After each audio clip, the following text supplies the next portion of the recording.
नाम? मेरा नाम मेरी रंगवाटी। कल जो हुआ था ये क्या हुआ? कल 8:30 बजे हमारा इमरजेंसी शुरू हुआ था।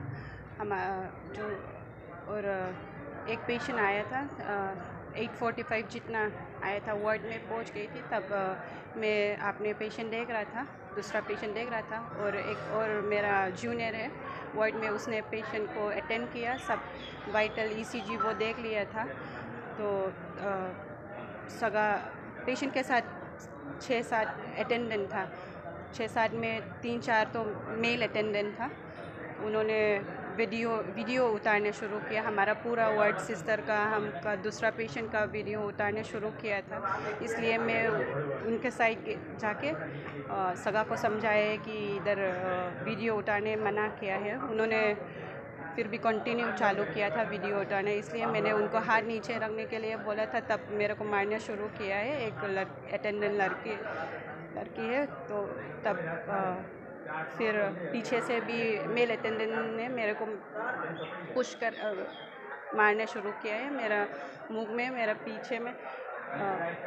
इतने बाद में ઓકે સાહેબ, આપનું નામ? डॉक्टर अजय कुमार मुकेश भाई राठौड़। આપણે તો જે કાલ બનાવ બન્યો એ કયા બાબત બનાવ? તો ચર્ચાની વાત કરીએ તો કાલ 8:30 વાગે મારી ઇમરજન્સી ચાલુ થાય છે। જ્યારે પણ ઇમરજન્સીમાં કોઈપણ દર્દી દાખલ થાય તો એ દર્દી દાખલ થાય પછી એનું પ્રાઇમરી અસેસમેન્ટ અને ટ્રીટમેન્ટ ચાલુ કરવા માટે રેસિડન્ટ ડૉક્ટર ઓલરેડી ત્યાં હોય જ છે વોર્ડમાં। જ્યારે આ પેશન્ટ આવ્યું અરાઉન્ડ 20 થી 25 વર્ષની ઉંમરની વચ્ચે ફિમેલ પેશન્ટ હતું।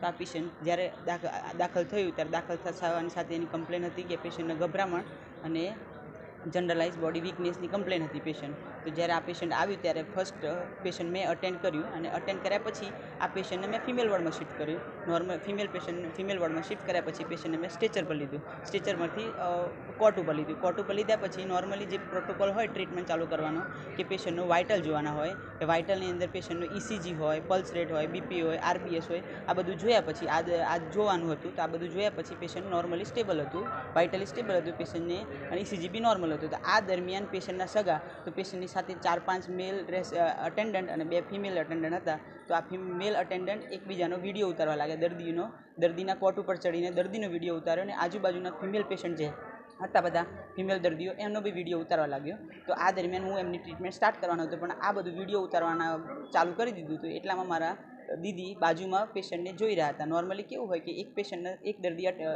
દર્દીને એક જ ડૉક્ટર અટેન્ડ કરતો હોય, બીજા ડૉક્ટર એમને પોતાનું કામ કરતા હોય। તો બીજા ફિમેલ વોર્ડમાં બીજા બી દર્દીઓ હતા કે જેમને જોવા પડતા હોય, તો ફિમેલ મારા બીજા દીદી બીજા દર્દીઓને જોતા હતા। તો આ દરમિયાન એમને જોયું કે દર્દીના સગા આ રીતે પેશન્ટનો અને આજુબાજુના ફિમેલ દર્દીઓનો વિડીયો ઉતારી રહ્યા છે। તો આ હોસ્પિટલમાં નોર્મલી સિવિલ હોસ્પિટલમાં આ યોગ્ય નથી કે ફિમેલ દર્દીઓની પ્રાઇવસી ડિસ્ટર્બ થાય એ માટે વિડીયો ઉતારવો કાનૂની ગેરકાયદેસર છે અને આમ બી પ્રોહિબિટેડ છે વિડીયો ઉતારવો, અને એ એસ્પેશિયલી ફિમેલ છે પેશન્ટ, તો ફિમેલની પ્રાઇવસી ડિસ્ટર્બ થાય એ માટે એઝ અ ડૉક્ટરની રિસ્પોન્સિબિલિટી તરીકે અમારી ફરજ આવે છે કે અમે દર્દીનો વિડીયો ઉતારવાનો અને આજુબાજુના દર્દીની પ્રાઇવસી મેન્ટેન કરવા માટે અમે એમને ના પાડીએ। તો મારા દીદીએ આ રીતે અહીંયા આવીને એમને સગાને સમજાવ્યું કે ભાઈ આ રીતે વિડીયો તમે ના ઉતારી શકો દર્દીનો, અને આજુબાજુના ફિમેલ વોર્ડના ફિમેલ દર્દીઓની પ્રાઇવસી ડિસ્ટર્બ થાય છે। તો એમને સમજાવ્યું પણ એ દર્દી માન્યા નહીં, દર્દીના સગા માન્યા નહીં, અને તો ત્યારે દીદીએ ફોન નીચે કરવાનો ટ્રાય કર્યો, તો એ લોકોએ એમના પર હુમલો કર્યો। જે ફિમેલ અટેન્ડન્ટ દર્દી સાથે હતા એમને ખીચાતાણી કરવા લાગ્યા, અને મેલ અટેન્ડન્ટ હતા જેમને મારા દીદીને પાછળથી મારવાનો ટ્રાય કર્યો અને પાછળથી કુર્તી ખેંચીને થપ્પડ મારી હતી અને ગાળામગાળી કરી હતી જે દર્દીના સાથે સગા હતા એમને। આજે તમારું શું કાર્ય છે? આજે અમે એના માટે જ આવ્યા છીએ કે અહીંયા અમે જાણ કરીએ કે આ જે પણ ન્યૂઝમાં વાયરલ થઈ રહ્યું છે એ બધું ખોટું છે, કે દર્દીનું મૃત્યુ થયું છે, એ બધું નથી। દર્દીને પછી જ્યારે સગા દર્દીને લઈને નીકળી ગયા હતા તો પછી નીચે ઇમરજન્સી વોર્ડમાં દર્દી દાખલ થયું હતું। દર્દી કમ્પ્લીટ વાઇટલી સ્ટેબલ હતું, ઓરિએન્ટેડ હતું, અને પેશન્ટ પછી સાંજે રાત્રે એમની ઈચ્છાથી અગેન્સ્ટ ડૉક્ટર મેડિકલ એડવાઇસ દામાગ લઈને ગયું હતું પેશન્ટ। હવે પછીનો કાર્યક્રમ તમારો શું રહેશે?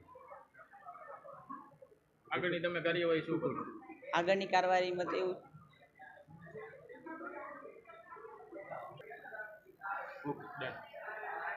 શું તમારી માંગ છે આજે? આજે માંગ અમારી એવી છે કે આવું વારંવાર સિવિલ હોસ્પિટલમાં થાય છે અને આ રીતે દર્દી સાથે દર્દીના ડૉક્ટરો બી હેરાન થાય છે। તો અમારી આજે એવી માંગ છે કે એવી માંગ છે કે દર્દી આવું હવે આવતા સમયગાળામાં ન બને એના માટે સિક્યુરિટી ટાઈટ થાય.